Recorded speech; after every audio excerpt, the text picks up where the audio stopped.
আমি আহি পেলাই চালো বস্তুখিনি প্ৰায় 2 ফিটমান এটা ট্ৰেক এটা বিচ্যুতি এটা হৈছে আৰু বাকিখিনি এতিয়া আমি আইডেন্টিফাই কৰি আছো আৰু ইয়াতে ৰিপেয়াৰিং হৈ গ'ল এতিয়া ট্ৰেইন পুৰা মুভ কৰি আছে আৰু বাকিখিনি আমি আইডেন্টিফাই কৰিম এতিয়া আইডেন্টিফাই কৰি আমি যেনেকৈ লিগেল ব্যৱস্থা ল'ব লাগে এতিয়া আমি সেইখিনি ইনভেষ্টিগেট কৰি আছো কৰি পেলাই আমি আইডেন্টিফাই কৰি চাই ল'ম কাক সন্দেহ কৰিছে বাইদেউ এতিয়া আমি কৰি আছো বাকিখিনি জাষ্ট এতিয়া কৰি পেলাই আইডিয়াটো আছে নে এতিয়াও আমি কি হোৱা নাই ফৰেনচিকৰ এক্সপাৰ্ট আহি আছে তাৰপিছত আমি কৈ দিম এতিয়া আহি আছে আমি খবৰ পোৱা মতে প্ৰায় এৰাউণ্ড 1 ৰাতি প্ৰায় 12:30 এটা এনেকুৱা ভিতৰত হৈছে বুলি কৈছে ৰেলৰ মানুহে বাকীখিনি প্ৰাৰম্ভিক পৰ্যায়ৰ কামখিনি যিখিনি কৰি আছে আৰু ৰেলৱে বিভাগৰ পৰা মেৰামতিৰ যিখিনি কাম হয় মেৰামতি ট্ৰেইন চলাচল কৰিব পৰাকৈ সুবিধা কৰি দিয়া হৈছে আৰু বাকী পৰৱৰ্তী কামবিলাক এতিয়া চলি আছে আপোনালোকে দেখা পাইছে আইডি ব্লাষ্ট হৈছে এইটো কিন্তু এই মুহূৰ্তত আমি সবিশেষ ক'ব নোৱাৰিম আমাৰ চিনিয়ৰ অফিচিয়েলছ আছে তেখেতসকলে আপোনালোকক সবিশেষ পৰৱৰ্তী কাক সন্দেহ কৰা হৈছে এনে কাৰোবাৰ উগ্ৰপন্থী সংগত থাকিব পাৰে নেকি এনেকৈ আমি কৈ দিব পৰা পৰ্যায়লৈকে উপনীত হোৱা নাই নিশ্চয় ইয়াৰ লগত যোন জড়িত আছে আমাৰ তদন্তত সেইখিনি প্ৰকাশ পাব বাকী এটাই ভাল খবৰ যে বহুত বেছি এটা কোনো ক্ষতি নহ'ল আৰু যিসকল ৰেলৰ যাত্ৰী আছিল তেওঁলোকে সুচাৰুৰূপে অহা যোৱা কৰিব পৰাকৈ এটা সুবিধা হৈ গৈছে আৰু বাকী কামখিনি চলি আছে ভাগে ভাগে ৰেলৱেৰ যিসকল মানুহ আছে তেওঁলোকে নিজা কামখিনি কৰি আছে আৰু আমাৰ তদন্তৰ যিটো আমাৰ টীম আছে আমিও নিজৰ কামত কৰি আছোঁ আপুনি বিচৰা বাতৰি পাব কেৱল নিউজ 18 এপত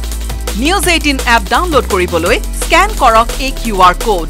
গুগল প্লে ষ্টৰতো পাব এই নিউজ 18 এপ আমি আহি পেলাই চালো বস্তুখিনি প্ৰায় 2 ফিটমান এটা ট্ৰেক এটা বিচ্যুতি এটা হৈছে আৰু বাকিখিনি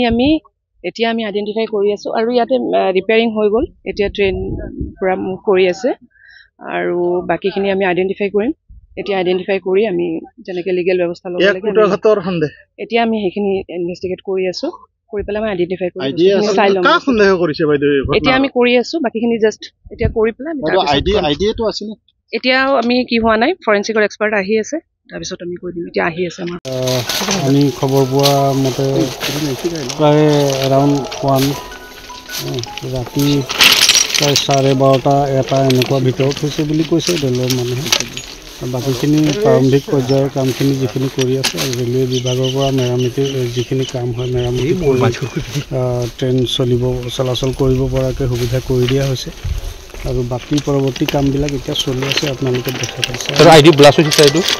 কিন্তু এই মুহূৰ্তত আমি সবিশেষ ক'ব নোৱাৰিম আমাৰ চিনিয়ৰ অফিচিয়েলছ আছে তেখেতসকলে আপোনালোকক সবিশেষ পৰৱৰ্তী কাক সন্দেহ কৰা হৈছে এনে কাৰোবাৰ উগ্ৰপন্থী সংগত থাকিব পাৰে নেকি এনেকৈ আমি কৈ দিব পৰা পৰ্যায়লৈকে উপনীত হোৱা নাই নিশ্চয় ইয়াৰ লগত যোন জড়িত আছে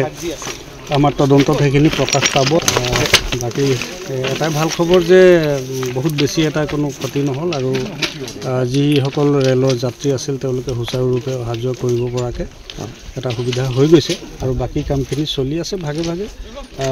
ৰেলৱেৰ যিসকল মানুহ আছে তেওঁলোকে নিজা কামখিনি কৰি আছে আৰু আমাৰ তদন্তৰ যিটো আমাৰ টীম আছে আমিও নিজৰ কামত কৰি আছোঁ আপুনি বিচৰা বাতৰি পাব কেৱল নিউজ 18 এপত নিউজ 18 এপ ডাউনলোড কৰিবলৈ স্ক্যান কৰক এই QR কোড গুগল প্লে ষ্টৰতো পাব এই নিউজ 18 এপ